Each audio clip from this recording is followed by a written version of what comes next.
And we're live, which I didn't realize. About that. Okay. It is May 6th, and it's the really big class.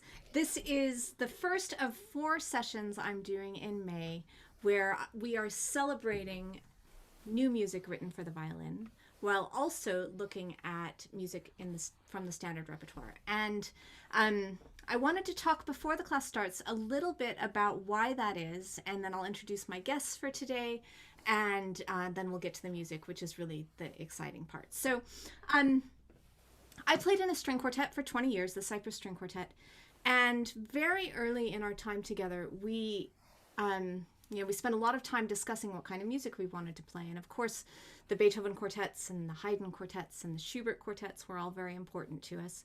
But it was clear very early on, really in our first year together, that we also were all very passionate about the idea of commissioning new music and playing new music. And even in the beginning, we were often asked to sort of define ourselves, are you specializing in this? Are you doing this or that? And it was like, no, we really want to do it all. And that led to some really interesting discussions about how to program, especially as a very young quartet, how to program brand new music and convince presenters that they would be happy to have us play brand new music.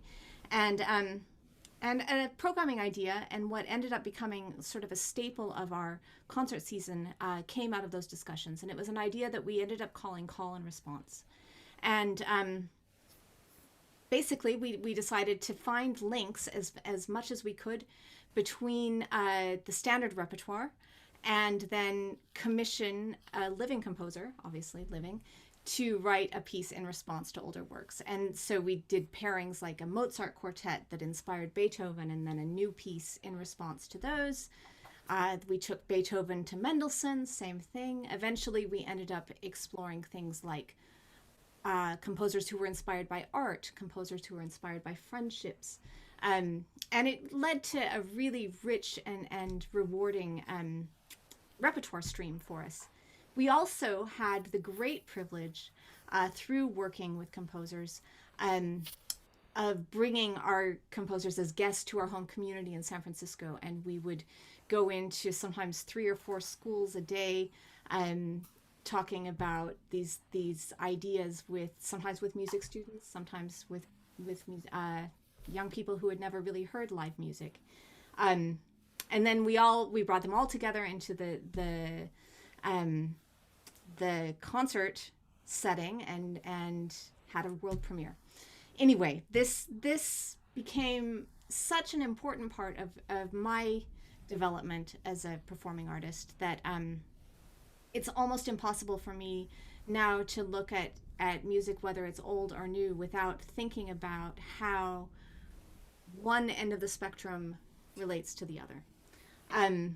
Another thing that was really interesting and exciting about this project was because we were spending so much time with our guest composers, we had the opportunity to for them to actually sort of sit in on our rehearsals, and some of the most valuable and interesting feedback we ever got on the way we performed a Mozart or Beethoven quartet came from people writing music now, just from a different perspective, a different point of view, a different sense of proportion and scale and timing, and a little bit less concerned about how to play the violin. So I was thinking about that in April, which is when this project always happened. And at the same time, I was thinking about how I wanted the really big class to develop and maybe come to a conclusion as our lockdowns are sort of wrapping up, hopefully. And I also realized that we hadn't had any brand new music at all in the really big class. So I thought, okay, this is what I'm going to do. I'm going to bring composers and violinists and new music and see what happens. So that's what we are doing in the month of May. And I hope that everyone watching and listening and participating is as excited about it as I am. My guests today are violinist Fenella Humphreys, who has been my guinea pig for all of my really big class ideas. Anytime I want to try something new, I call Fenella, and she usually says yes. My composer guest is Sally Beamish, and we are going to explore some music that Sally wrote, today, and also we have some Mozart. So it's we've got both ends of the spectrum. We're going to look at old music through the lens of today, and new music through the music of the past as well. So that's today's event.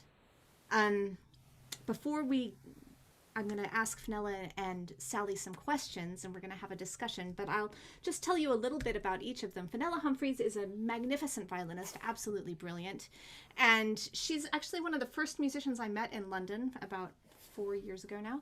And I don't know if you remember this, Fenella, but we got into actually a pretty intense discussion about playing new music right away. You were in the midst of your Bach to the Future. That's what you call it. Your Back to Bach recording project, and were telling me about these amazing pieces you were commissioning. One of which is by Sally Beamish, our guest today. So that's sort of how the first thing I knew about you was that you had a very similar interest to mine. And it was actually through you that I first heard Sally's music, because then I went and bought your CD and listened to it. And Sally is both a violist and a composer. She led the sections of many of the UK's finest chamber orchestras, and now is, I think, primarily a composer. But we'll talk about that. Hopefully, you'll be willing to talk about that with us. So those are my guests, and I'm going to stop rambling and let them talk. So I have a few questions. This will start out as an interview and hopefully become more of a conversation. So Fenella, my first question for you, and don't be too annoyed with me, is do you remember the first time you played a piece of music written by someone who was alive? Yes. Tell us about it.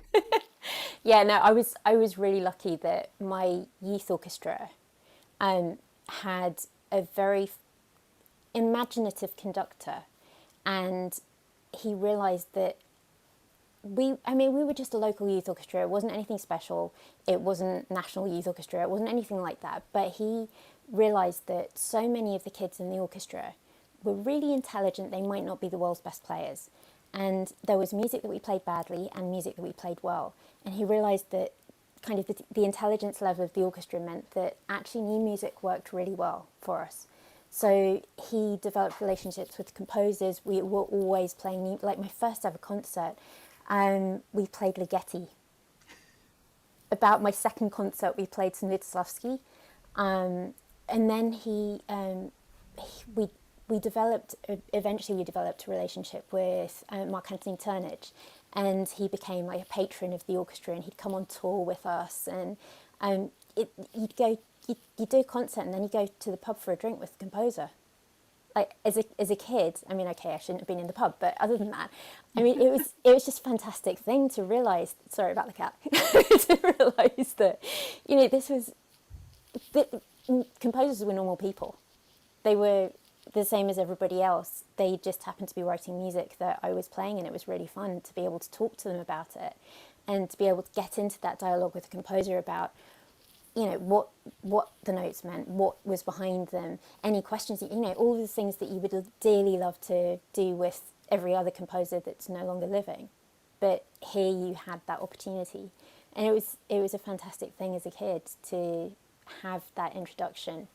I was at music school from when I was 10, so we were composing, and there were composers around, but it kind of new music there wasn't such a big deal, but it certainly was in the youth orchestra. So yeah, I'm always grateful for that. That's absolutely incredible. What a great way to engage young minds and get people involved also in that. Very cool. Sally, my next question's for you. And I was hoping you would be able to tell us a little bit about, because I know you studied viola very seriously and performed on the viola and have done amazing things on the viola.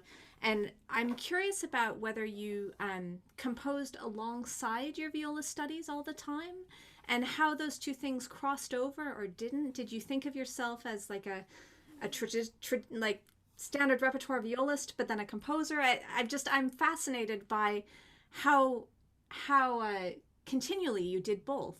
or do both? Well, I was just thinking while you were talking, Fenella, about my school where we had a sort of visionary head of music who uh, encouraged everyone to compose. It was a girls' school, and he was called Peter Morgan, and he he was encouraging us to work with poetry, to write for little choirs, and we had to conduct our own pieces as well. This was just an ordinary Camden School for Girls. It was just an ordinary school, but he had this vision that anyone could compose, and I had already been composing since I was very small, so quite a natural thing for me to do. But the interesting thing is that it didn't occur to me to study composition, and I think that was directly because I had never seen a professional female composer. So I didn't think it was something that I could do, and looking back on it, that was because I didn't think it was something that women could do. And I thought, well, I am a composer. I want to compose. I'm going to have to find a way to support myself. And it was actually Peter Morgan who encouraged me to change from the violin to the viola. And he said, you're going to get an awful lot more playing if you play viola. And I thought, well, I'll do viola at college, and I'll be fairly sure that I'll get some work. And then I can compose. What I didn't realize was that it was the best ever networking opportunity for a composer to be among players. It was just fantastic. And even though I wasn't on the composing course, people got to know that I wrote, and they knew that I was a string player. So a lot of string players were asking me to write pieces for their final recitals. And so I don't think I ever really felt I wasn't a proper composer, because I kind of knew that I was, even though I wasn't actually on the course. What I found difficult was the kind of music that was going on at the time that one was expected to write as a contemporary composer. And in fact, after my years as a viola player at music college, I interviewed for several postgraduate courses as a composer, and I was turned down, and I was actually told it was because I was writing tonally, and they couldn't take someone who wrote tonally at that time, because it just wasn't what you were meant to be doing. There was a sort of contemporary music police who said you had to write like Boulez, and I just didn't get it, and it wasn't what I wanted to do. But then when I came back to London as a viola player, I was playing a lot of music, and I got to know it from the inside as a player, and I played Boulez on the viola, and sort of got it much more from a playing point of view. So I kind of learnt my craft from playing, and also met composers when I was playing. So, people like Berio, Oliver Nusson, Peter Maxwell Davies were conducting their own works, and I was playing. And so I was learning directly from them. And also I would sort of blag the odd lesson and take a score along. Oliver Nusson actually invited me to bring a pile of scores, and we looked at them on train journeys between concerts with the London Sinfonietta that he was conducting. And that was my only composition course that I've ever done. And it was just fantastic. It was transformative. So I was very, very lucky. And then my viola was stolen, and I was already not writing as much as I wanted to, but because it was such a traumatic thing to happen, I remember thinking, I've got to make this into a positive. So this is going to be the moment when I stop playing and I start composing. And we moved to Scotland. I was married to a Scot. We moved to Scotland, and I didn't really play very much after that, and the composing built up so much that I sold the replacement viola, and I literally didn't play for 25 years. So I was incredibly fortunate that I was able to earn a living from composing. I've always been able to do that right from that moment, but I hadn't realized how much I missed playing. And when my daughter grew up and became a luthier, made me a viola, I thought, well, I'm going to have a go at playing again. And it was tricky, to playing after all that time. But I'm now back in the swing of playing, and I realize how much I was missing. I realize how important it was to perform and to feel what it's like to have an instrument in your hands and to be on the stage and to be that link between the composer and the audience. How important that is to understand how that feels, and how quickly you forget that as a composer. You forget how it feels actually to be the one that's on the line, that's out there doing it. Wow, what a cool thing. I think we've all forgotten a little bit what it feels like to be on the line Well, and yes, actually doing yeah. it. But yeah, that's amazing. I want to just tell you quickly, and my guest next week is my dear friend Elena Ruhr, who's a composer in Boston, and she tells a wonderful story. I hope she'll tell it next week because it'll be better in her words. But about how when she was a kid, she thought Bela Bartok was a girl, Aha. and it wasn't until she didn't have this idea that women didn't do that because she thought Bartok was a girl. um she tells the story wonderfully. I'll ask her to tell it next week. um but how interesting. I had kind of a similar experience when I was young. One of my first teachers, I didn't go to the kind of school that you described, but I ended up having a theory and composition teacher when I was very young, um because my mother decided it was important. And he encouraged me to compose as well. I was a terrible composer. I didn't have any gift for it at all. But something about I'll never forget asking him if Bach really thought about parallel fifths because I was being, I liked them. I liked the way that they sounded. Yeah. And so that it definitely made an impression when I was a kid that maybe the composers made the rules and then broke them. I wrote all my early works in parallel organum. I went through the ages. I started with plain chant and ended up at Mendelssohn about age 17. It was incredibly derivative. Amazing. But I guess that's how you learn, really. Great. My next question, and either of you can answer this, is how did you meet? Well, we sort of vaguely met at Pressure Cove on your last day and my first day, but not really because you were at the end of a concert. And so we didn't really meet. But I was incredibly cheeky and got in touch with Sally to say, would you write me a piece as part of this set? And Sally said yes, which I totally wasn't expecting. And then we met, and then we got to know each other a bit, which was wonderful.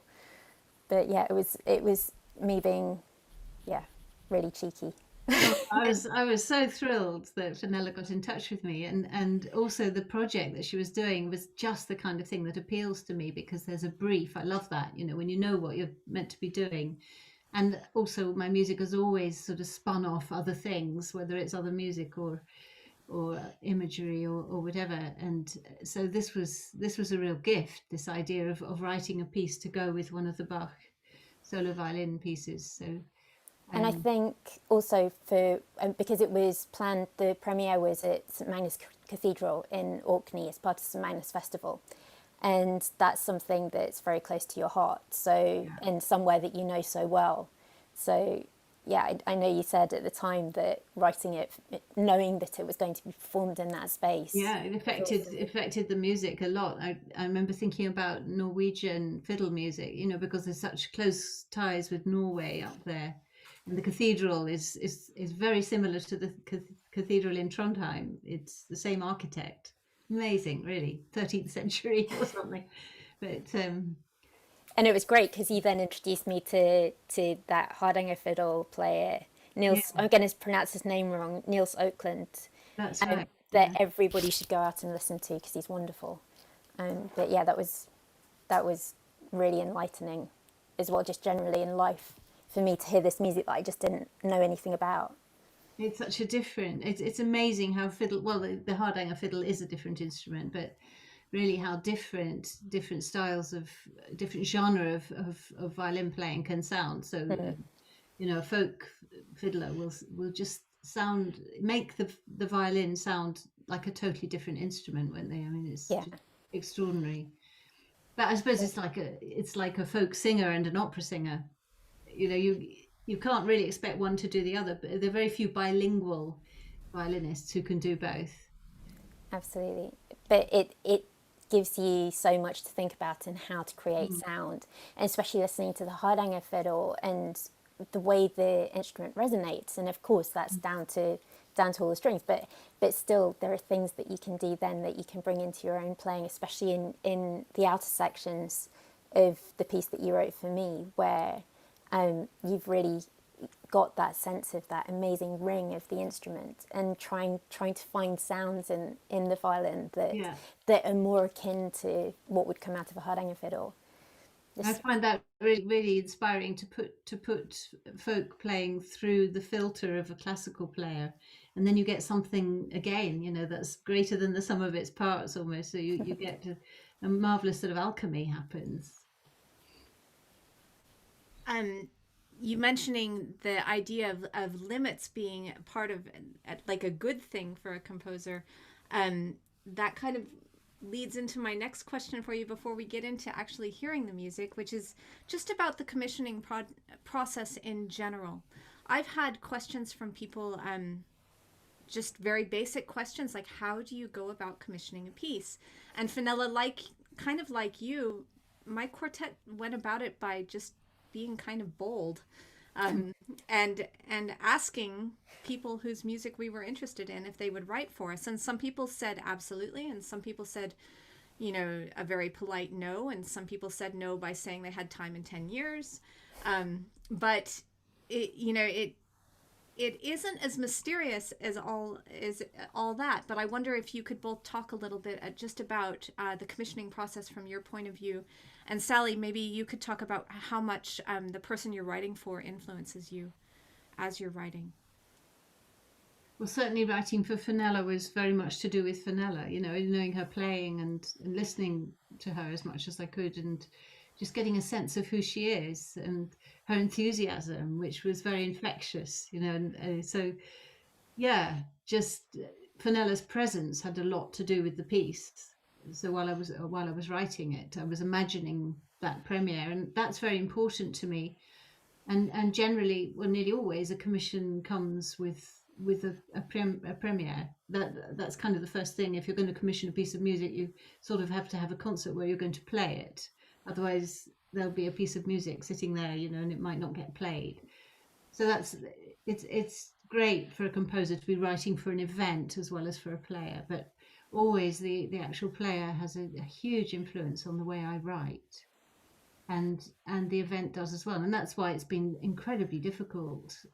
I know it's been awful for performers during this lockdown, but also for composers, because just not knowing whether you're going to hear the piece, and if it's actually going to happen. I found that really threw me, because I'm so much geared to the performance. But one thing I've realized is that I very rarely write when it's not a commission. So I'm very rarely sort of thinking, what would I like to write? And it's funny, because you get asked as a composer, so why did you decide to write 3 viola concertos? And you sort of think, well, got asked, it was the phone call.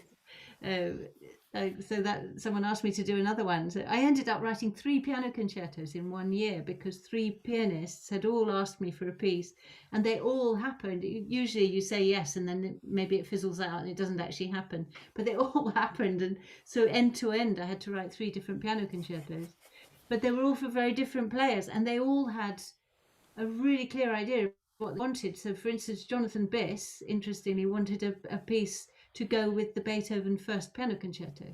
So it's a bit like what we're talking about, of doing these spin-off pieces, and pieces that are very much rooted in a much older pieces. So I found that, daunting, but it led me to something I wouldn't have thought of otherwise. How about you, Fenella? Have you had, other than just going up to composers you like after concerts and saying, hey, how about a piece? Well, for me, yeah, I am. Sorry, I just suddenly thought I might be muted still. For me, it started off, I played in a piano trio for a few years that did a lot of commissioning. When I joined them, that was part of what they did. They did a lot of new music, and they commissioned. And so I saw it from that side, and there was very much a discussion within the group about, who would we like to ask to do something. And then the Bach project was happening as I was leaving the trio, and it was the first time that I commissioned on my own. And for that, it was very much a mixture. There were the 2 cheeky composers, Sally and Peter Maxwell Davis, who I was expecting neither of them would say yes, and they both did, which was incredible. And then Adrian Sutton, who was another one that I suddenly heard his music, and literally off the back of listening to one piece, I sent him a message saying, could you write as part of this project, and can I have the music for that piece, because it's great. But the other composers were friends, so there were people that I'd worked with through the trio, and just, you know, it was good to be able to ask them to write something just for me. But since then, it's been a real mix, literally, of going to a concert, hearing a piece of music by a composer I'd never met, and being totally blown away, and just going and talking to them afterwards and saying, don't suppose you write something for me, would you? Or, you know, having a specific project coming up and thinking very long and hard about whose voice would fit that project well. You know, it's there are some projects that, you know, a certain voice, you know, would just blend perfectly with that project. A programming idea or a place that something's happening that somebody immediately springs to mind, and other times it's kind of less obvious. But there are so many composers, you know, so many wonderful composers with such diverse voices that it's kind of a never-ending thing of there are so many people you just want to work with, that you'd love to write something for you. So and each time that happens, each time you develop a new relationship, and you learn so much from it. You learn so much from their writing style and from that way of interacting with another human being, and bringing that music then to an audience it's a never-ending kind of excitement and joy, really. But then there's the fundraising. Yeah. There is that. And it's somehow it's like you've got some inbuilt hormone that makes you forget how painful the fundraising was, because otherwise you'd never do it again. Oh dear. Yeah. So I think, I mean, we could go on like this. As you're talking, I'm thinking of like 30 more questions I could ask. But I think we should get to the music. Do you agree? Shall we? Absolutely. Here's some wonderful young players. Sally, you've given them a lot to work with here. These violinists who are going to play next are Emily, Blayney, and Louisa Till. They're students of mine, actually, at the Royal Northern College of Music in Manchester. And they played this piece, this violin duo, last year, I believe. And I got to hear them play it in a lunchtime concert and was absolutely blown away. So when I knew Sally would be our guest, I asked them to rework it and bring it up and play for you. This is the Prelude and Canon for two violins. I understand, both from speaking to Sally and from reading a bit online, that this is also written for two cellos. And then I heard a bit of you playing it for two violas, I believe. And I love, I mean, so much, there's so much to say, but I want to hear it.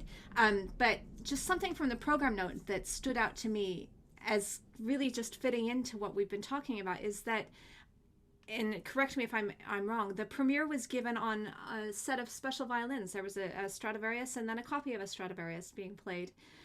So even within the duo, there's this idea of sort of inspiration across time. So I love that. I think that's very, very cool. Yeah, that was the reason I used the Canon form, because so that you could hear the two violins playing exactly the same thing, one after the other, so you could compare the two instruments. Brilliant. So let's share their video and get to work. So this is the Prelude and Canon. Your program note says it's written in 2005. And this is Emily and Louisa. Hi.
Wonderful. That's fantastic.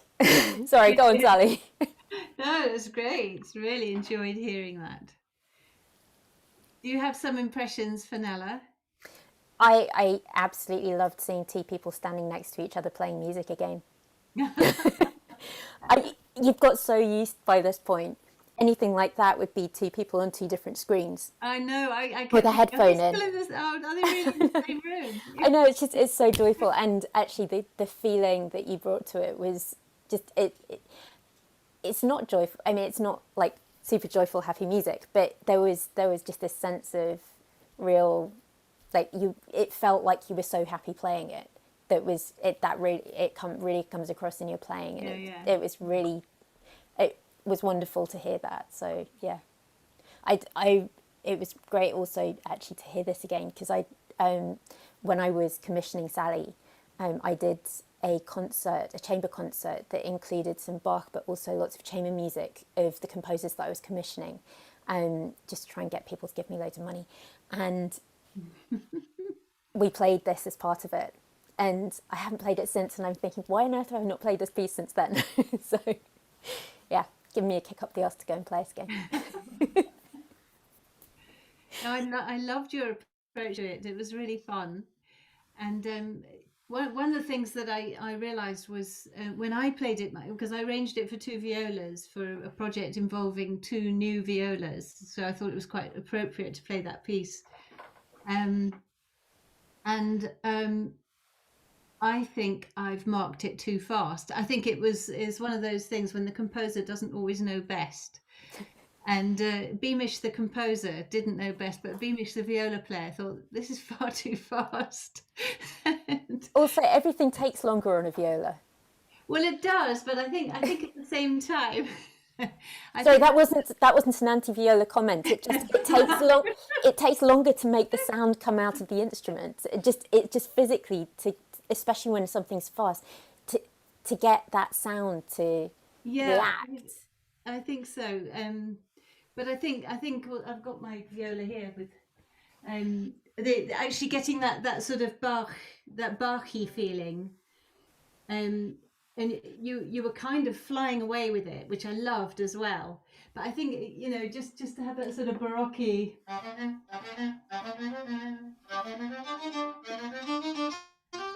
So, you know, sort of that really centered sort of Baroque feel.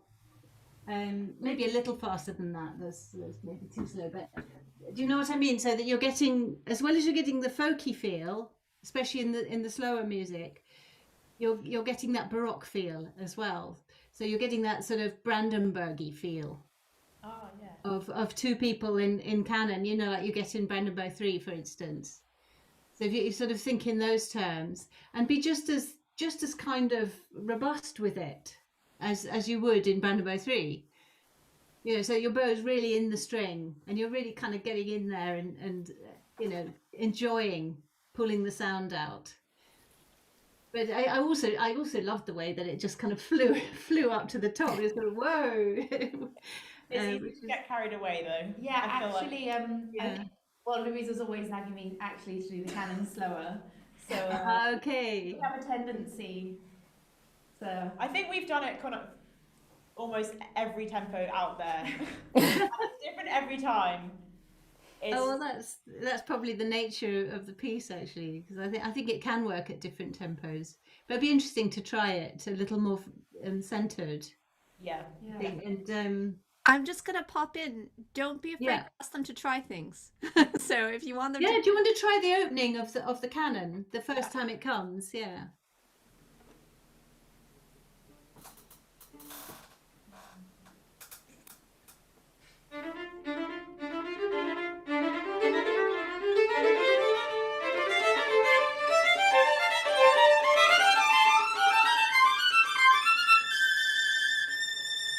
I think Yeah. I'm noticing that we've like talked about it, that we have a tendency to go sorry, and like deliberately sort of snap that, and I think we quite enjoy that. But That's nice. I think you can still do that, but I think also if you find more shapes in it, so it's da-da-dum, ba-da-dum, ba-da-da-da-dum, ba-da-da-da-da-dum, ba-da-da-da-da-da-dum. You know, so you're finding moments to go to.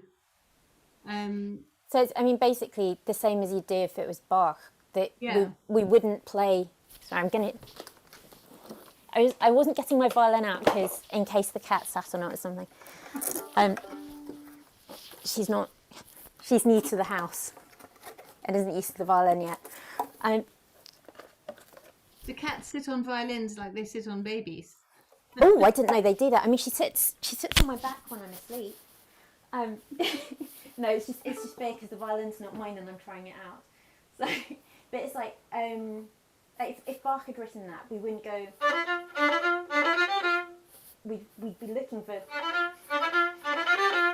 I'm not saying that it needs then to have, you know, the rubato that I just put in, but just that somehow, you know, we've got that repetition. It could be taking us to any of those places, and you've got it 3 times, but the third time Then it goes on. So,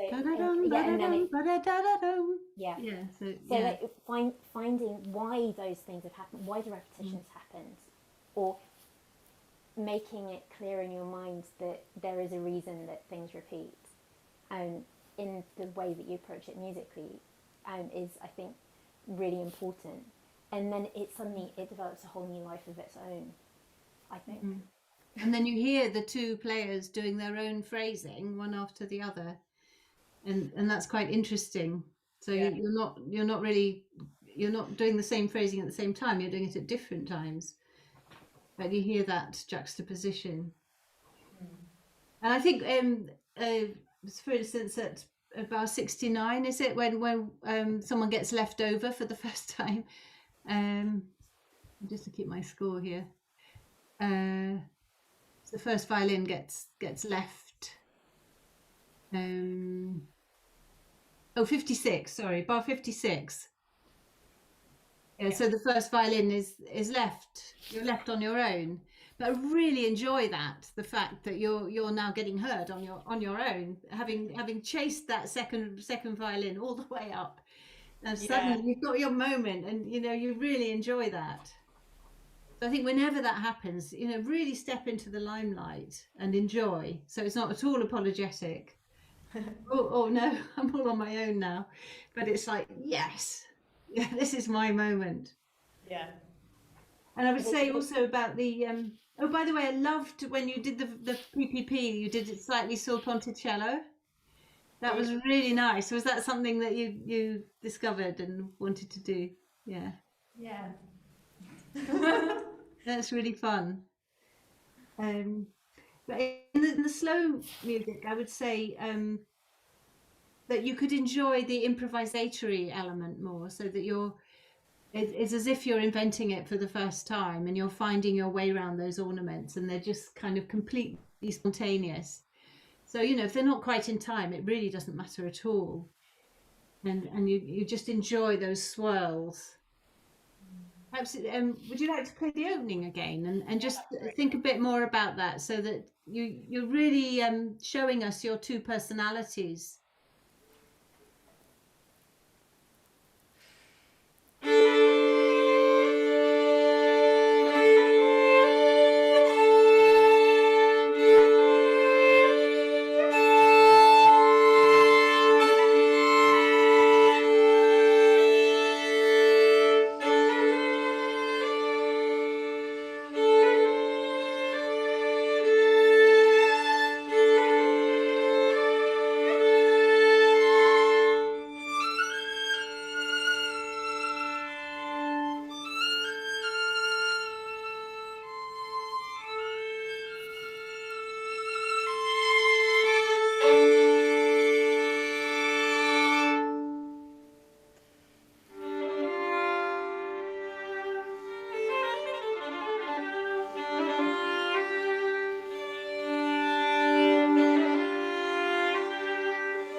Yeah, that was fantastic. Did that feel different?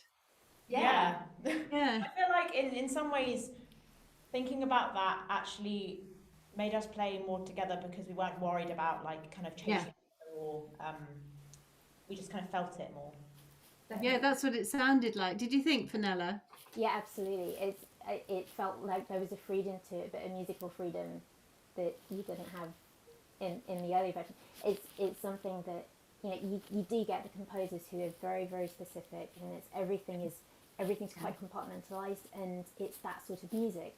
But as soon as you get music like this, it's very easy to go into your kind of new music brain and be thinking, yes, that's exactly what's on the page.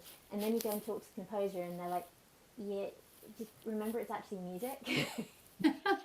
And forget that side of it, and just play it like you play any other piece of music, and explore it in the way you'd explore any other piece of music. One thing I would say, remember accents can mean a whole world of different things. And once you get into the quieter sections, you do that. But in the louder sections, it sort of feels like the accents are one thing, but actually you could say so much with them just in the opening. Yeah. And I just wanted to talk a little bit about, the lento in the middle, the bar, that was bar 69, and that could be really, really free. I mean, that's just like imagining, a lone violinist echoing over, I don't know, the landscape of Orkney or wherever, and just take all the time you want, and really expressive there. And as different as you like from each other, like the opening, you just want to do your own thing with it. You might be interested to know that I used this piece. I've made so many different versions of it, but I used it as part of a ballet. It was actually a ballet of The Little Mermaid, but I used a lot of sort of Celtic ideas in it. And the canon in da-da-dum, ba-da-dum, ba-da-da-da-dum, it was a dance. So you've got these lines of dancers coming in, and it was the canon was choreographed.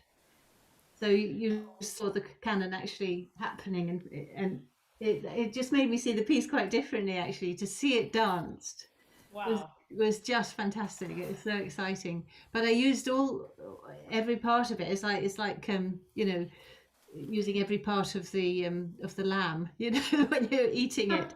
I found all sorts of bits which I expanded into bits of the ballet. So all of this piece I've now seen danced, and it makes me see it so differently. That the expression is so physical in a way.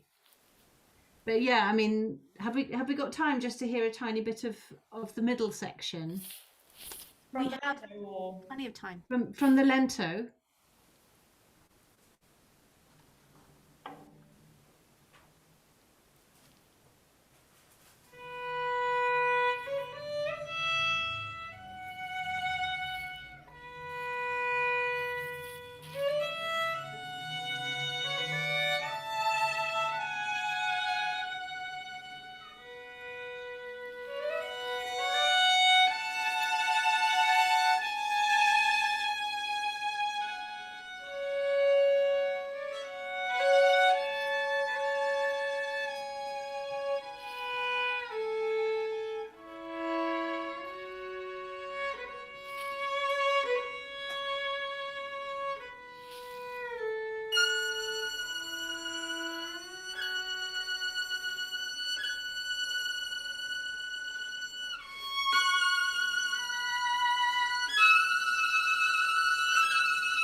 Lovely. I think you could be even more expressive. I was just thinking the very beginning, the first violin, and that B. Where's it going to go? That you keep coming back to that B. So it's like you're spinning a tail from that B every time. First it goes up a little bit, and then you come back to it, and then it's going a bit more, and it opens up, and then you come back to the B again, and then you hear it on the second violin, and but it's not just sitting there. It's telling a story already. As soon as you play that note, you're spinning something. There's just maybe getting some of that feeling of storytelling, really, through that slow section. It's very beautiful what you're doing. I think you could get even more expression. yeah. And there was just one little thing I also wanted to say.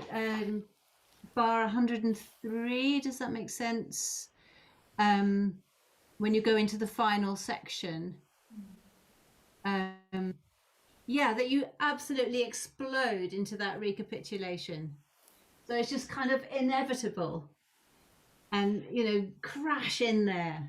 This is where you've been going all the time. It's going to come back to that music, and so just really enjoy that moment. Because it gets a bit mad before that, doesn't it? With all the competitive sort of bum bum bum bum bum bum bum bum, Yeah. and then you can't go any further with it, and you end up back where you started. Yeah.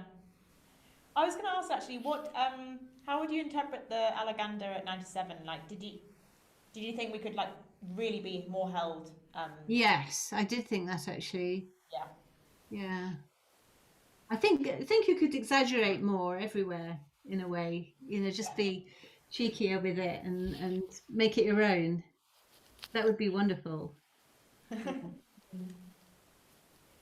I just say one tiny, tiny technical thing? You are both fantastically set up, and it's actually really joyful to see two violinists standing there with like these beautiful low right shoulders, and it just works. But the bit that you just played, going back there, where there were the high F sharps, the forte high F sharps. Yeah. So I'm looking down at my score, which is on my other laptop. So yeah, it's 78, 80. Make sure before you play those that everything is utterly relaxed. So just as you're about to go for it, relax your stomach, relax your knees, and breathe out. Because otherwise it's so easy when you hit something like that for the sound just to buckle, or for it to end up being a bit brute force, because it is such a high point, and the E string doesn't have so much give. We all know that. So when you've had all these beautiful sounds on the other strings, just to make sure that there's absolute relaxation in every single muscle that you have as you hit them. I don't know, could you just play a couple of those? Yeah. Yeah.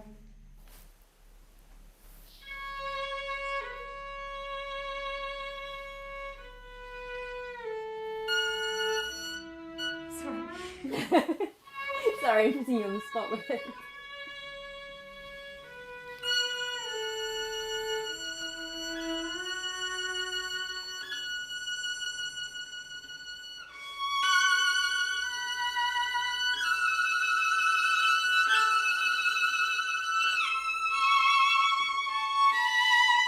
So yeah, exactly what you did.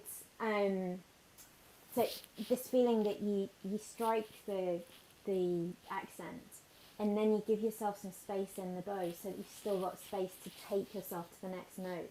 I know it's hard because the notes are so long, but actually, if you're a bit mathematical about it, it means the sound spins better. And it gives it more of a sense of excitement and growth, I think, through it. And especially because you're building, it's so sudden after this beautiful quietness before it.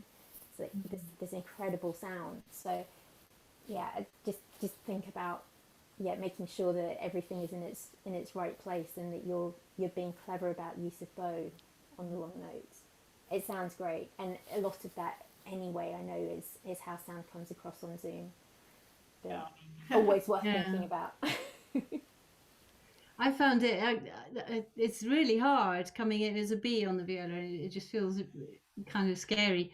I found it really helped to practice it first on a G, then on an A, and then so it didn't feel scary high. Yeah. You just get the sound that you want, get that lovely feeling that you want. Yeah. Because for some reason, if you do it a third lower, it somehow feels fine. And then practice a third higher, so that when you come back to the then right it feels note, easy. it feels easy. Yeah. Shall we try it? Yeah. Doing D with the F sharp. Playing F sharp or not? Yeah. Oh wait, what? Yeah. Sorry, what?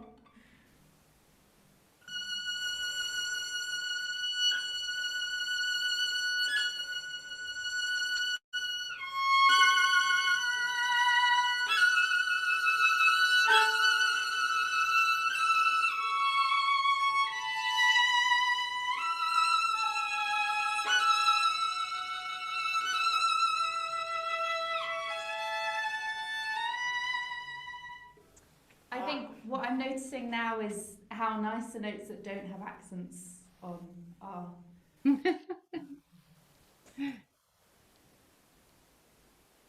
I think we can really experiment with this kind of like spinning image. I really love that. Yeah, maybe the accent isn't such an event. Maybe it's not a big deal, the accent. Maybe it's just a warmth at the beginning of the note. This is what I was saying before, that there's so many ways Blossoming. you can approach an accent, Mm. and sometimes it can be less. The spinning sound thing, I'm pretty sure, 99% sure I'm right in this. You wrote Lone Seafarer, the piece that I've recorded for later, and that was Anthony Marwood, wasn't it, that you wrote that for? Yeah, he was the person who I first heard talking about spinning sound. And it is such a wonderful image, the idea that you're creating this thing that you find a way of making it spin through a room. And it's somehow having that image in your head changes the way you approach how you're trying to get the sound out of the instrument, I think. And this idea that we all think about pulling the sound out of the violin. The idea that it's not just pulling, but it's pulling something that then has a journey of its own in life of its own, that keeps going out into the world, is a really powerful image for how you then think, how am I going to approach the string, and how am I going to approach what my muscles are doing, how my arm moves. I find that super helpful. Can we try it again? You can, and then I think we should wrap it up. From there. Or, yeah, good to go into the...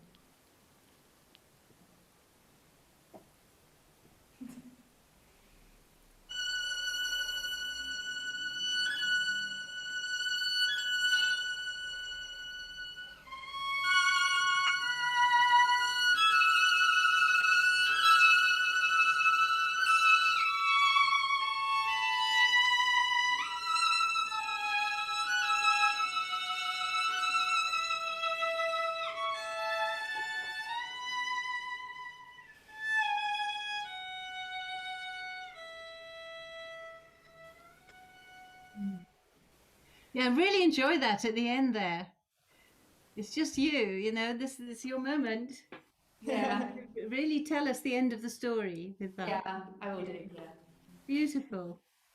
It's wonderful. so much. It was so Thank lovely to you. listen to you playing it today as well. It was really great to hear it. Thank you so much. Thank you, Louisa and Emily. I know how much you enjoy playing together, and it's wonderful to see you in a room together. I agree. And yeah, thanks for bringing this back out. I know you've got a lot on with your preparing for recitals and everything. So thank you for working this back up and finding a way to work it out so you could be in the same room. So I'll see you both very soon. And thank you, Sally, for everything. Actually, for that, thank you for that piece. And Fenella, I think if you need someone to play it with, I know a violinist who would be willing. We are going to switch gears now and here's some Mozart. But before we do, I just want to tell you a little bit about our next performer, Lauren, who is a composition and violin major. Are you studying both at Juilliard, or are you a composition major at Juilliard and violin sort of on the side? Sort of. I mean, I'm technically a composition major at Juilliard, but I study violin privately with Kurt, but I participate a lot with violin at Juilliard. So great. And just for those of you who have been following the really big class, Lauren's violin teacher is Kurt Nikkonen, who was one of my guests a few months ago and one of my favorite people to listen to play. So that's kind of a nice connection. And he's a concertmaster of a ballet orchestra, and we talked a lot about violin music and dance. So, everything is always completely connected. I just want to make a quick mention about the idea of canons and dance. I had an opportunity to play with a dance company where they did exactly, like there was a solo dancer and then a shadow dancer dancing everything in canon behind them, and it was the most extraordinary thing to watch two people making exactly the same motions, but just out of sync. It was hard to keep playing, actually, because you keep watching what they're doing. So adds definitely a cool element to the idea of canon. Lauren is going to play some Mozart for us, the first movement of Mozart, G major violin concerto. I haven't watched your video yet, so I haven't heard your cadenza, which I understand you wrote, which is very cool. And let's just get to it. So this is some Mozart from Lauren.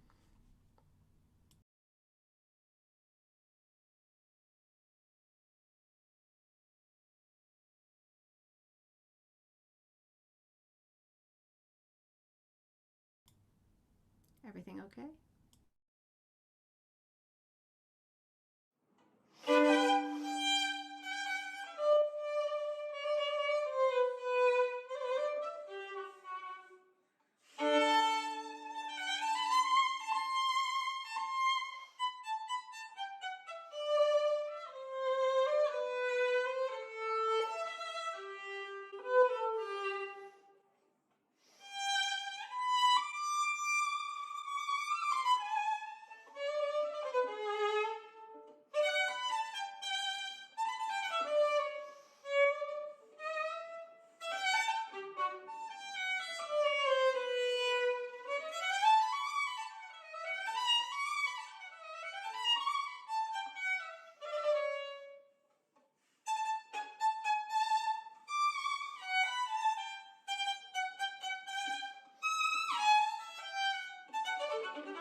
That was great.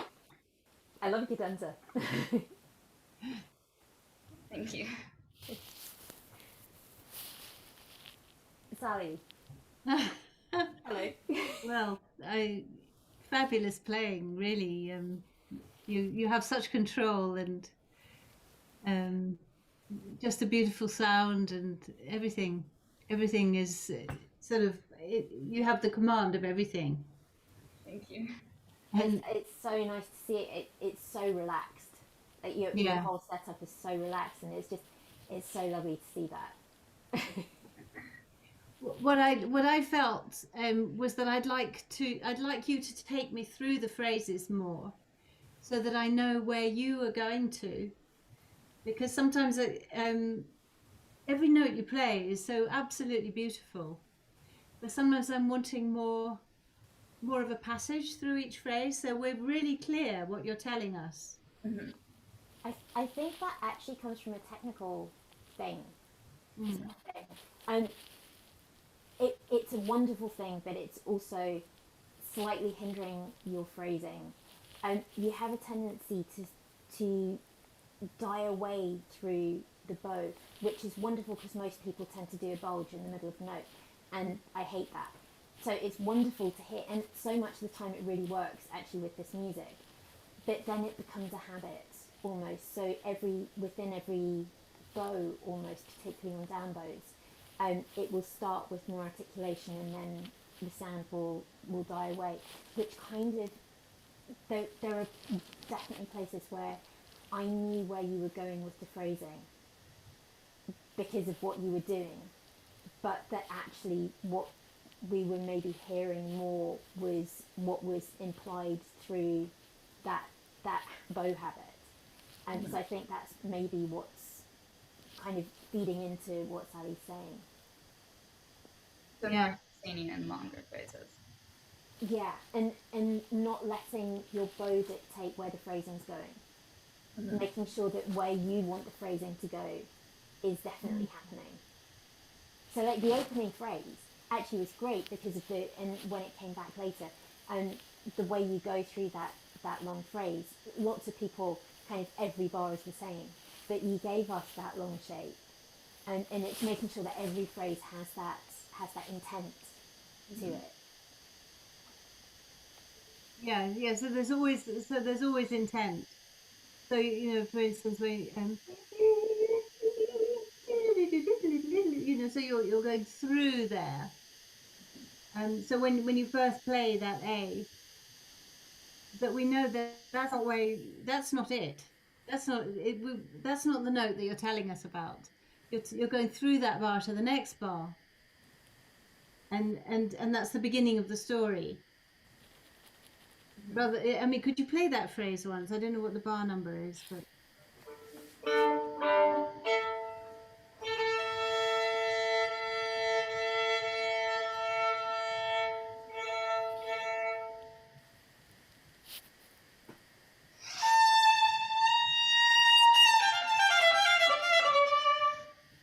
Yeah, yeah, I don't know. Would you like to try it? So more that those two notes are an upbeat to your flourish downwards.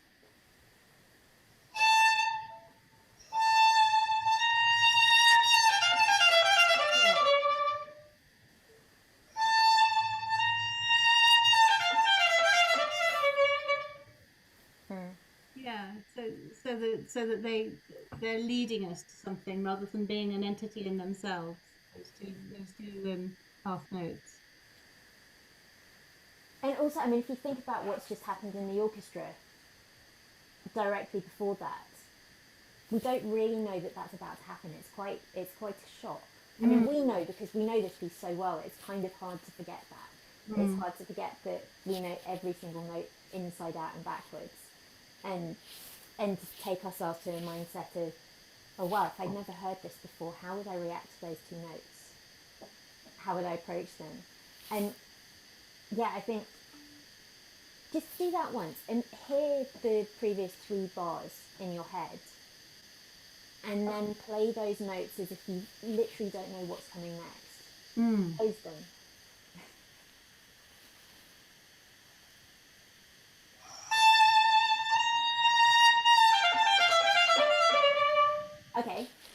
it again, but compose them in a totally different way.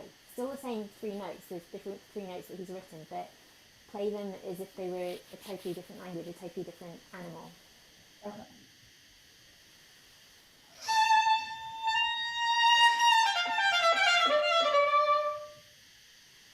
Okay, and now take another one again. Is there a different way of articulating the first one?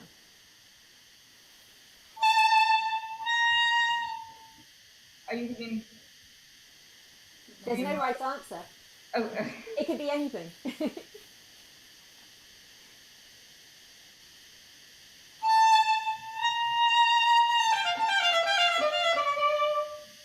So, of all the ways that you played it, they've all basically had the same shape. Okay.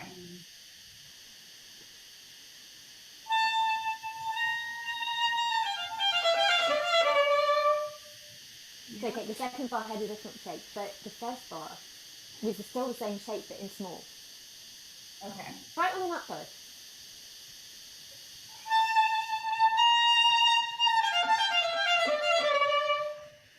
I'm not saying it should be on an up bow, but it's just to turn things upside down so that they make us reassess how to create sound. Mm-hmm. Yeah, my violin teacher would have made me play that holding the bow upside down. Do that, actually, do that. Hold. So it doesn't matter, you know, not so far near the end that you break it, but, you know, just...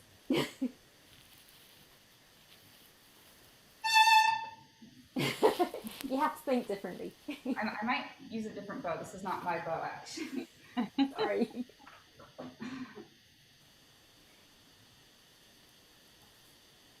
You know, even just having half the bow makes you think differently about sound production.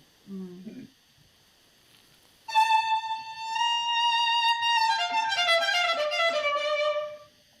Okay, now turn it the right way up again, and play it one time without an articulation, one time with no accent.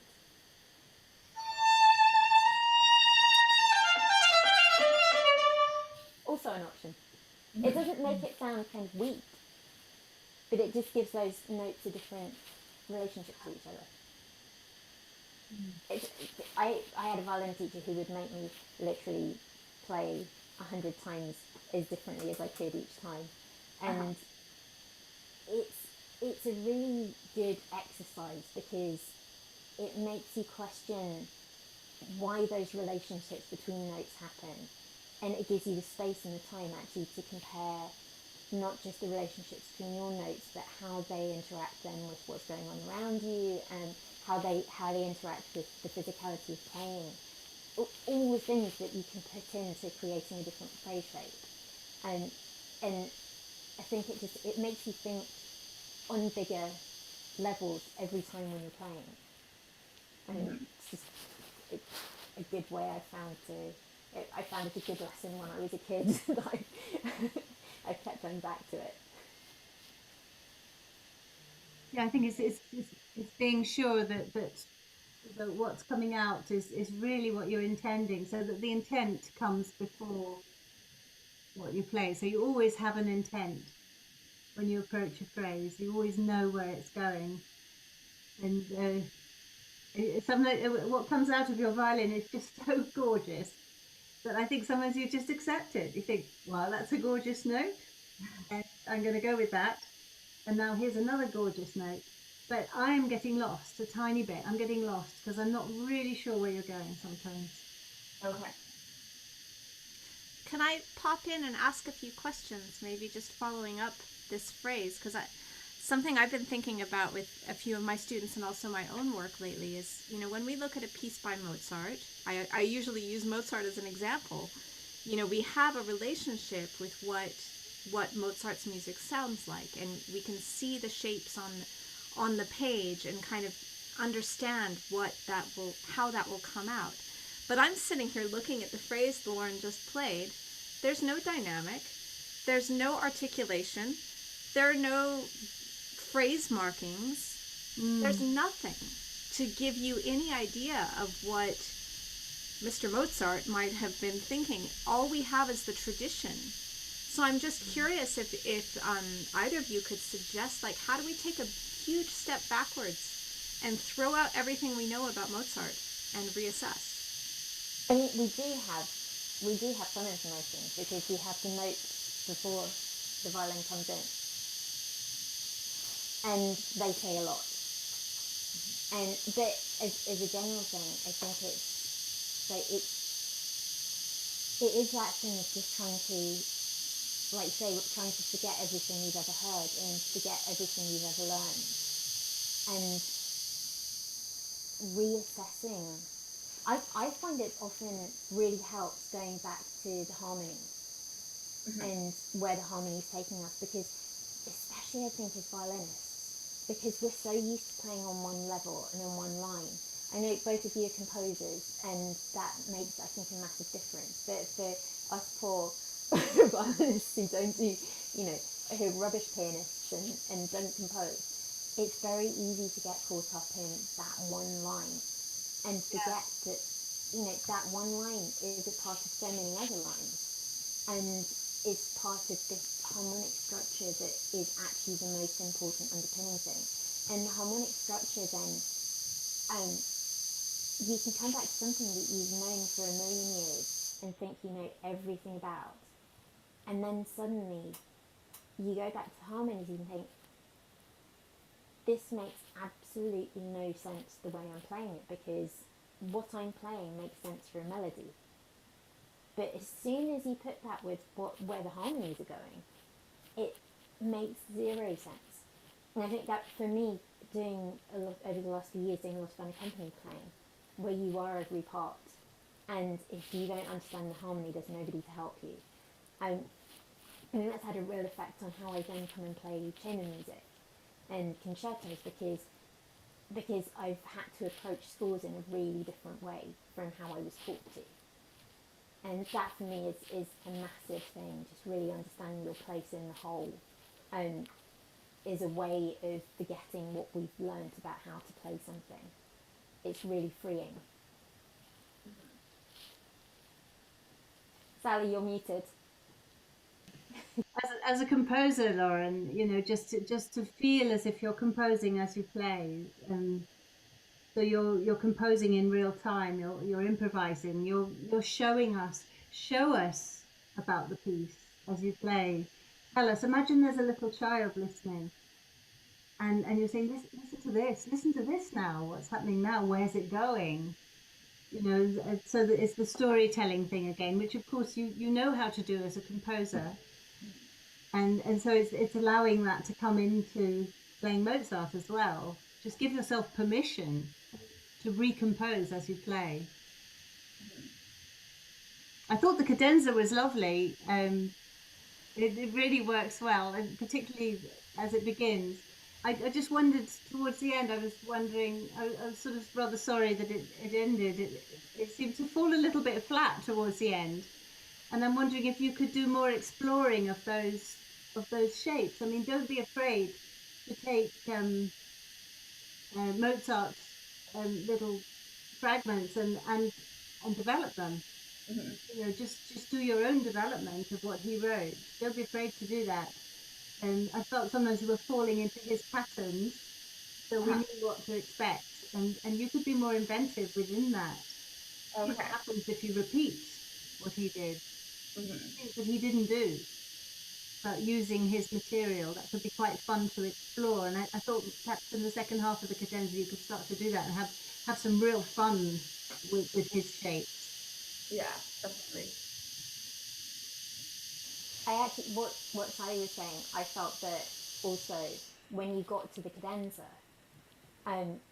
there actually, because you weren't having to recreate something that you knew, like that we all know for so many years that we've grown up with, and somehow the phrasing did take us more on the journeys that you'd written. So I think it's maybe partly also that thing of we know how it goes with Mozart. And I don't know what your journey's been with Mozart concertos. I know that for me, when I was studying, when I was a kid, I was kind of, they were easy, and then I got to my teenage years where suddenly they were really difficult, and Mozart had to be perfect, and I was scared of Mozart.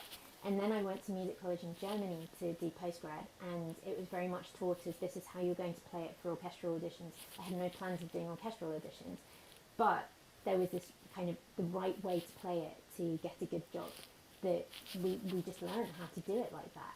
And that was, very much everything was so structured, and everything was structured about having the perfect pulse and the perfect right arm technique, and obviously the left hand had to be perfect. But it kind of, it took walking away from that and rediscovering the music outside all of those parameters, that for me then meant that it was actually music again, and remembering that Mozart wasn't this pristine kind of almost godlike creature that everything has to be so perfect, and like you break it, because he wasn't like that.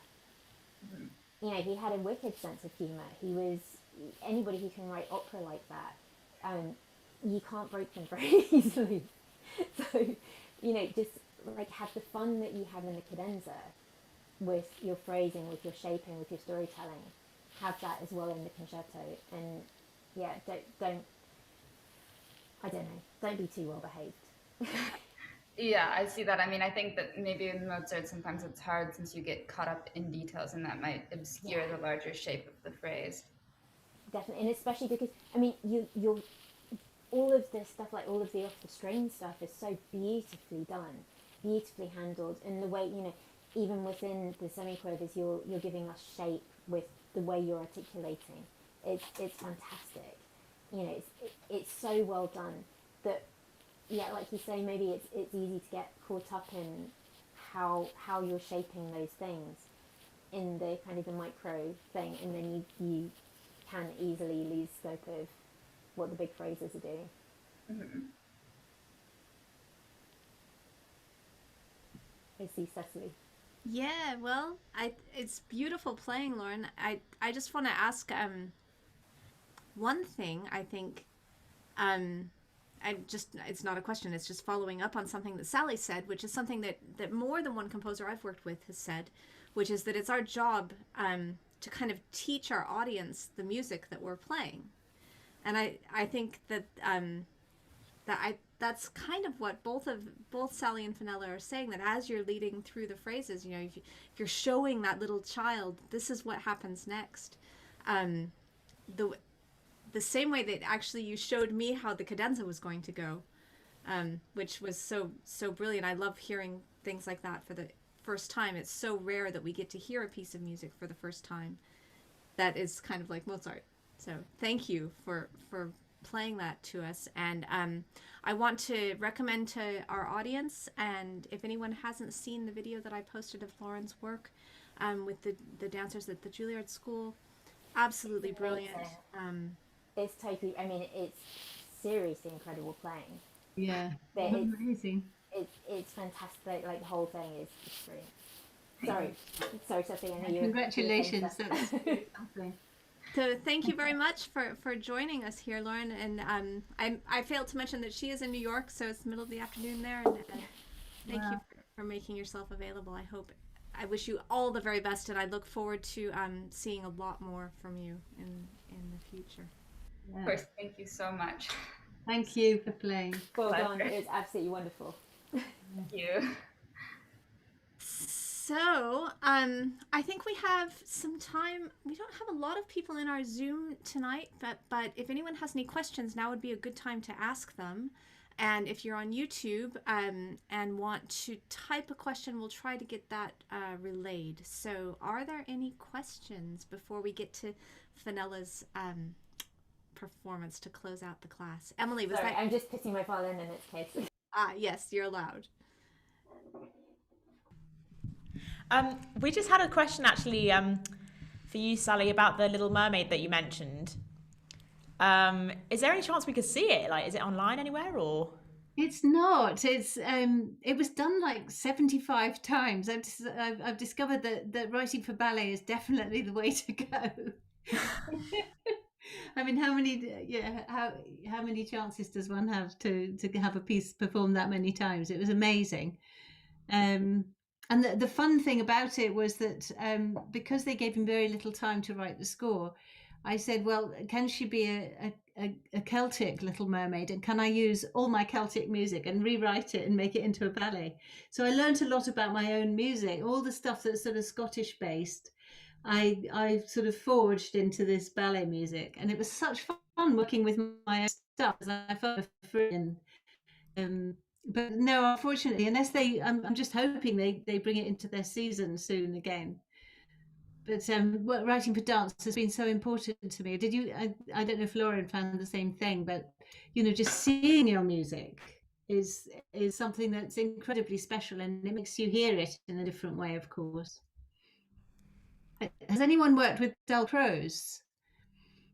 Yeah, we do some at RNCM. It's quite fun. Yeah, because I mean things like dancing a Brandenburg 3 with 3 groups of dancers and being very literal about it. I love that. You really learn about structure by seeing something moved to. Yeah, cool. Thank you. Anyone else? Lauren or Laura? Questions? We have another question. Sorry. We were just wondering what if you're working on anything at the moment, and if there's any chance you might write another violin duo at some point in the future. I'm actually I'm on my way. I'm in a hotel room. I don't know if you can tell. But I'm on my way to Sweden if I ever get there for the premiere of a concerto for violin and clarinet. Which Janine Jansen asked for, and she then said she would like to play with Martin Fröst, who's a Swedish clarinetist, who you may have heard. If you haven't heard him, you have to go online and find him. He is incredible. I mean, he's such a character. He's a he is a dancer. He dances as he plays, and he plays a lot of folk music. So I decided to use the Swedish, because he's Swedish, Dutch, she's Dutch, and Scottish folk traditions, to sort of make a concerto which is all about, it's called distans, which is the Swedish word for distance.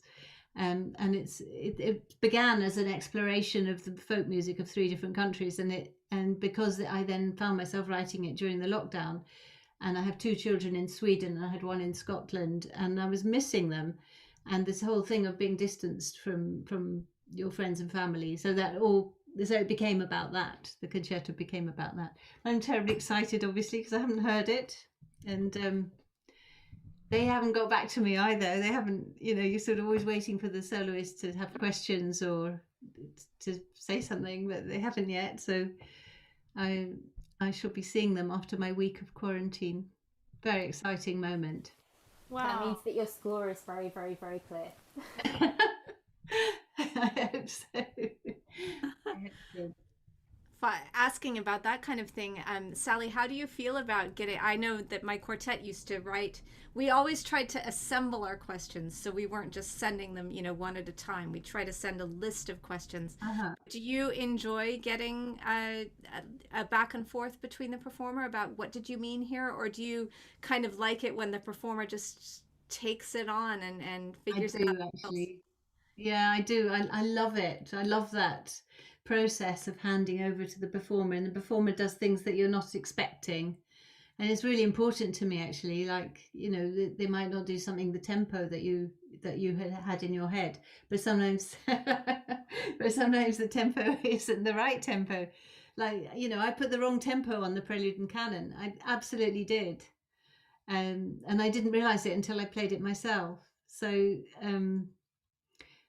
you learn from the performers, especially from performers who don't actually care what you wrote. What they care about is making something that's going to work for the audience.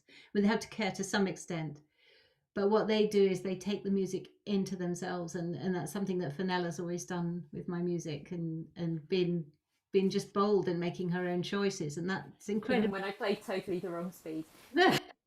We had a little incident with it. Well, I hadn't even given you a metronome marking, had I? No, you hadn't, and and the one that I came up with was not what you were expecting at all. I'd already recorded it by then. But it was fun because it was faster. The way you heard the piece, so It's sometimes it's really illuminating what a performer does. Have you written, Lauren? Have you written a lot for other players?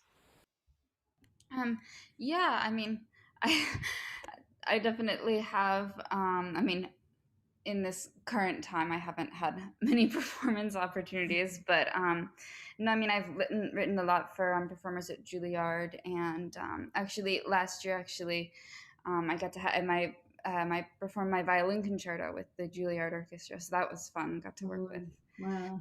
players there and chamber music. Yeah. And is that online somewhere? Violin concerto. It isn't because it's not public. Juilliard doesn't allow us to put it publicly, but if you're interested, I could share the video privately. I'd love to hear it. Thank you. I'd love to hear it too. I think Yeah. you've got some new fans, Lauren. Yeah. Across the pond over here. I've got a question for Fenella, and I'm just the messenger. Don't shoot the messenger. Do you have any tips for fundraising for commissions? Don't give up.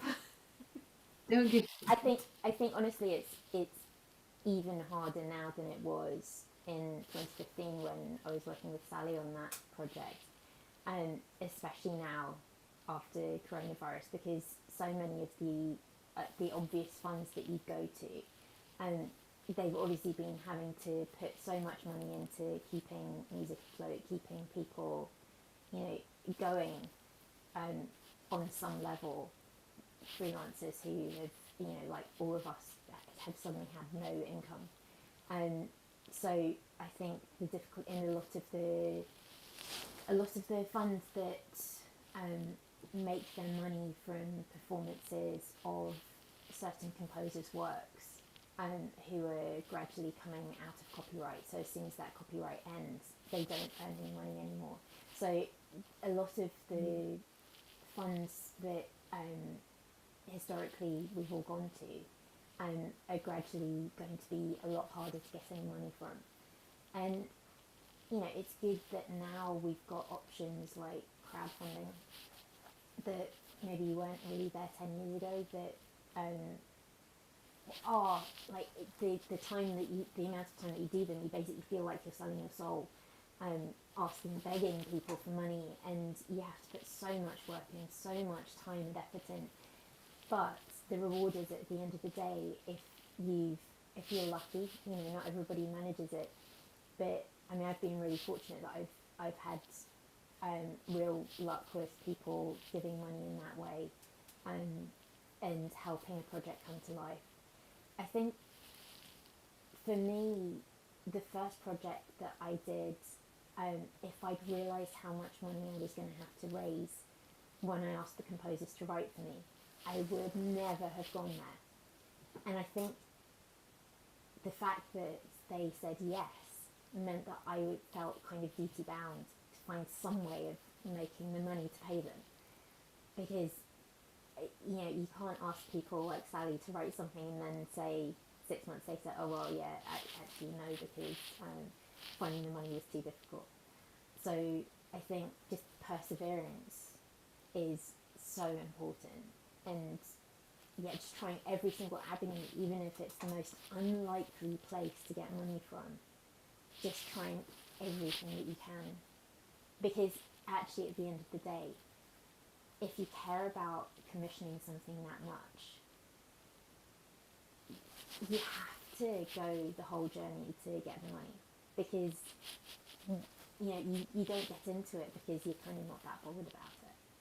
So it has to be something that you absolutely totally believe in, that your heart's totally in, because otherwise the journey's not worth it.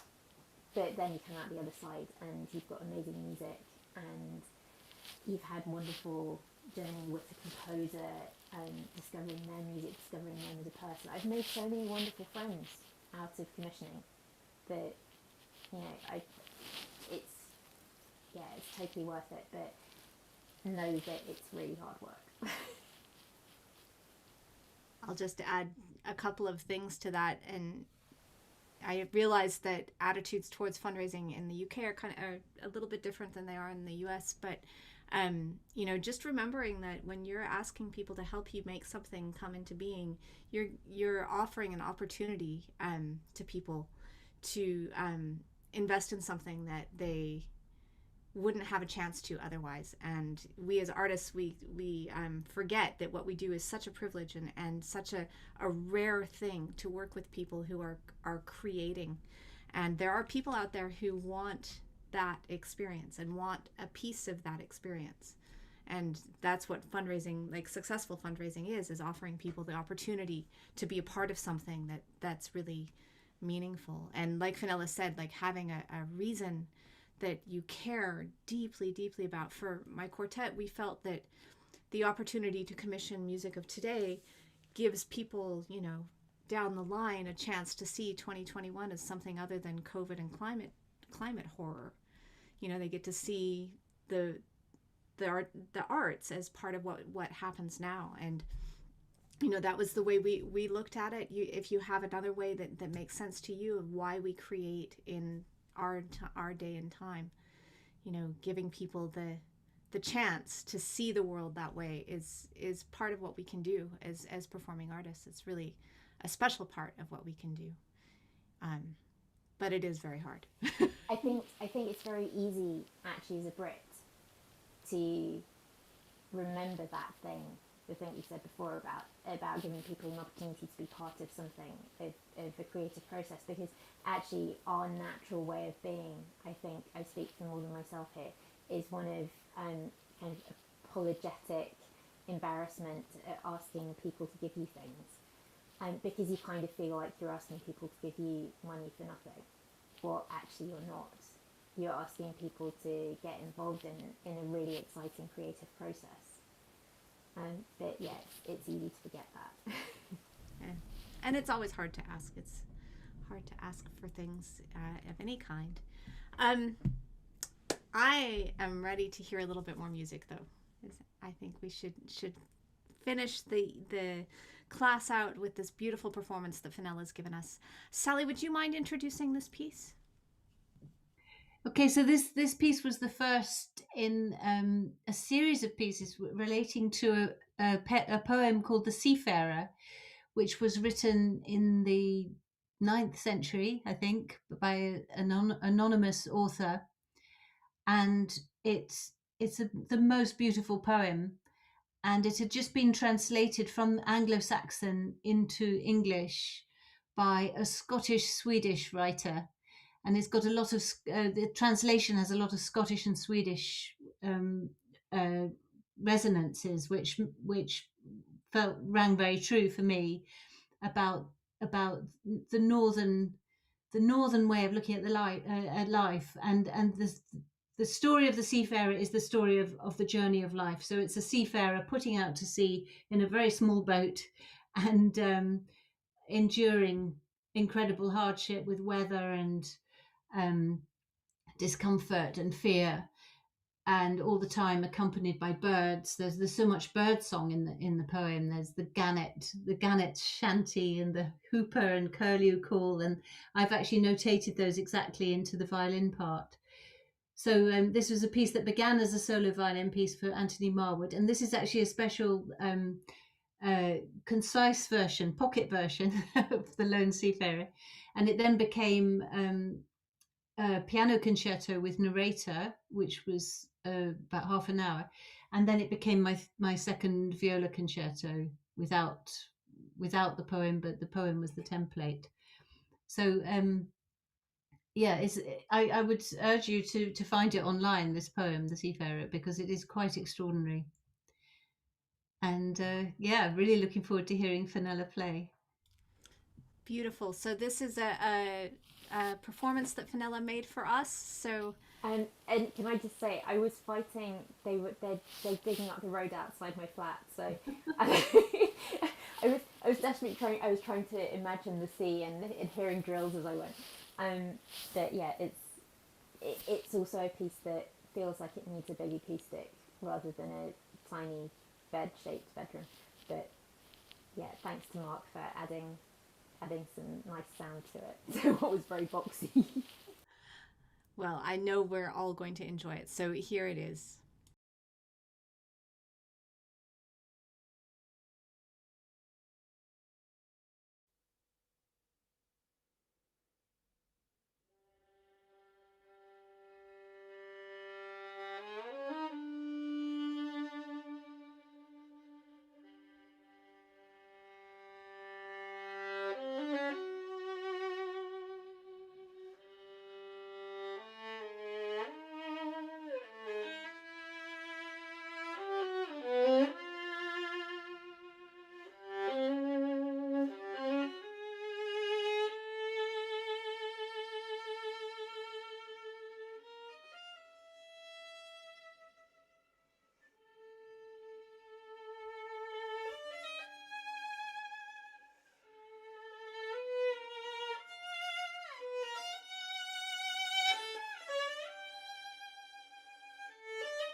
It was beautiful. Okay. Thank you. So beautiful, so evocative, and I love that piece so much. I mean, forgot you to say about the resolution at the end, which is the reaching the haven, after all the adversity of finding the way through to peace at the end, and you just brought that across so well. Oh, thank you. There's something beautiful about coming back. Things that I was playing in lockdown 1 as well, because I played the full version of this back in lockdown 1 in one of my living room concerts, and coming back to it, albeit in this shortened, truncated version, and it's just so good coming back to this music and sort of seeing it where it was kind of wherever my headspace was then, coming back to it in this place of hope actually now, and coming back to those bird songs after a year of, okay, it's totally different birds, I know, but after a year of listening to so much bird song, going out for walks is actually, because when I first learned it, I had the score with me on holiday in Orkney, and I remember spending a whole afternoon on the beach trying to figure out which the right birds were. The curlew was really easy, but trying to hear this bird song for real on an Orkney beach was quite an experience. And obviously then it really infects how you hear the music and how you feel when you know those sorts of seas so well in all their different in their different forms. It has, I think, a real effect on this music as well. I love it.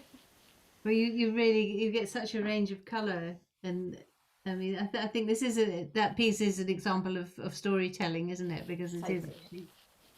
I've quite often done that. I've taken a poem as a sort of template for a piece of music, and then the structure just follows the poem. Or even I've done literal word settings for violin as well, and then you don't have that thing with singers where you have to write it so that they can sing it and so that you can hear the words.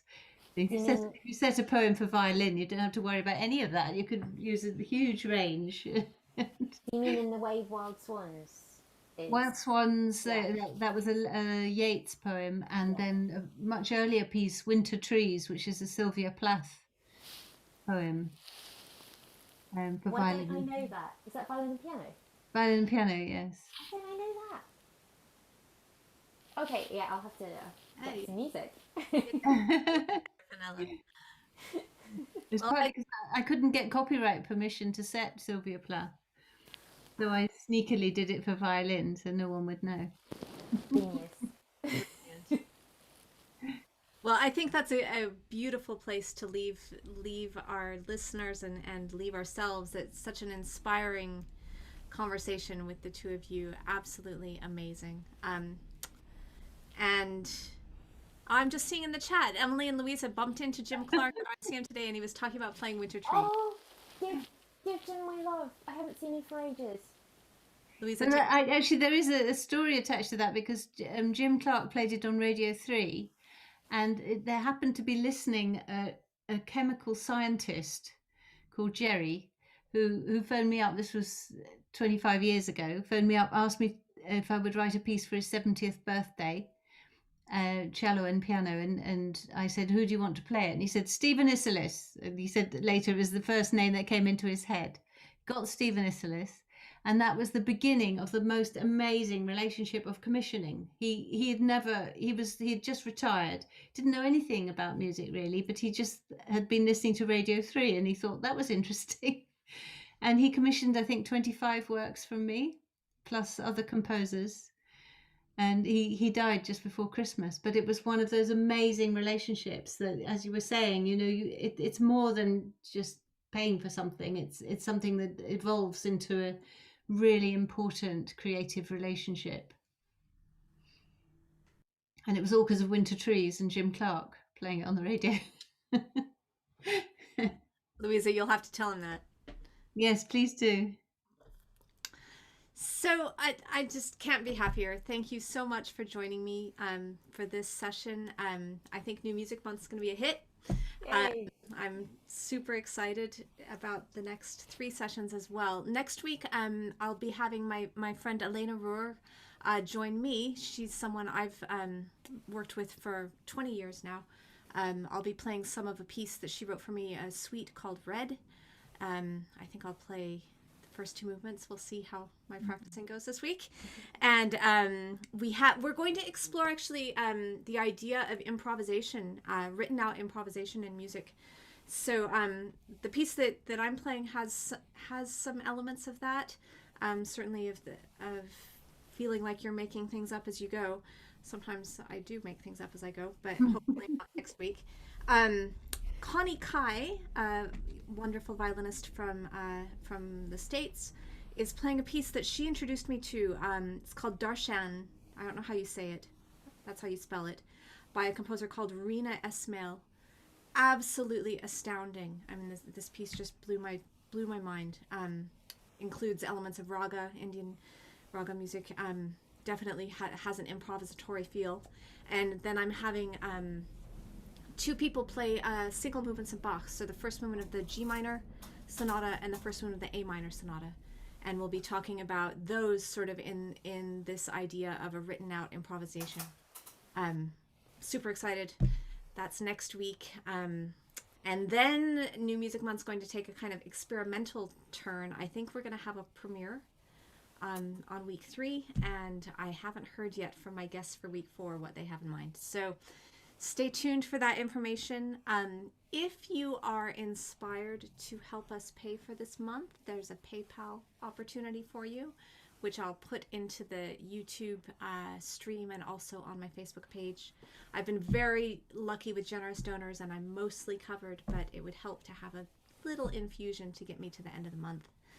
And that's it for the really big class. We'll end the live stream there. Thank you very much, and